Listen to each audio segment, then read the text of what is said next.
राम राम सम्पूर्ण हिन्दू नेपाली सनातनी साथीहरूलाई जय श्री राम।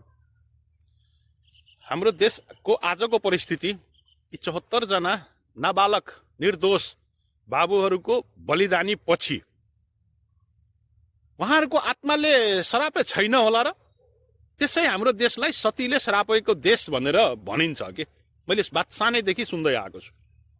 अहिले त अब सतीले मात्र होइन के, यी जेनजीका बाबुहरूले नाबालक बाबुहरूले पनि सरापेको देश बन्ने बाटोमा गइसक्यो।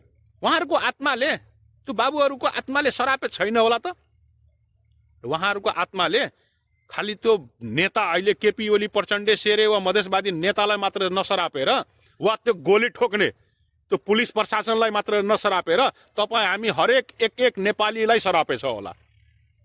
त्यो बाबुको मातापिता, त्यो बाबुको जो 74 जनाको बलिदानी भएको छ नि, उहाँहरूको गार्जियनहरूले खालि त्यो पुलिस केपी ओली वा रमेश लेखकलाई मात्र नभएर, गोली ठोक्ने पुलिसलाई मात्र पनि नभएर त्योभन्दा बढी त तपाईँ हामी हरेक नेपालीलाई अहिले सरापेछ होला कि। अझै पनि लाज छैन तपाईँ हामीलाई। अला कोही आफ्नो सचिव, आफ्नो श्रीमतीलाई बनाउने चक्करमा छ, कोही छुट्टै पार्टी घोषणा गर्ने चक्करमा छ। यी मधेसमा चाहिँ फेरि एउटा सरकार खसाउने, अर्को सरकार बनाउने त्यो चक्करमा छ। मतलब सब आफ्नो आफ्नो चक्करमा छ। त्यो 74 जनाले किन बलिदानी दियो, त्यसलाई गोली ठोक्ने को हो, त्यसलाई सजाय दिनु पर्यो भनेर एकजना नेपालीलाई मतलबै छैन। राप्रपाका मान्छेहरू, राप्रपाका राजेन्द्र लिङ्गदेलले जे भन्छ त्यही गर्छ। प्रचण्डेका, शेरेका, केपी ओलीका कार्यकर्ताहरू आफ्ना पार्टीका शक्ति प्रदर्शन गर्नमै बिजी छ।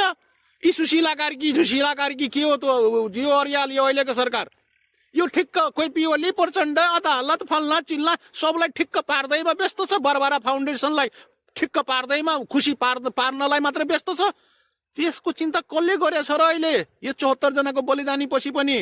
दुःख लाग्दैन साथीहरू तपाईँहरूलाई?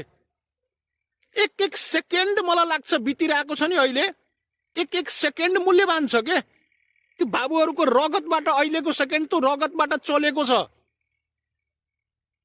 बच्चा निर्दोषहरूलाई मारेपछि अहिले यो अन्तरिम सरकार बनेको हो।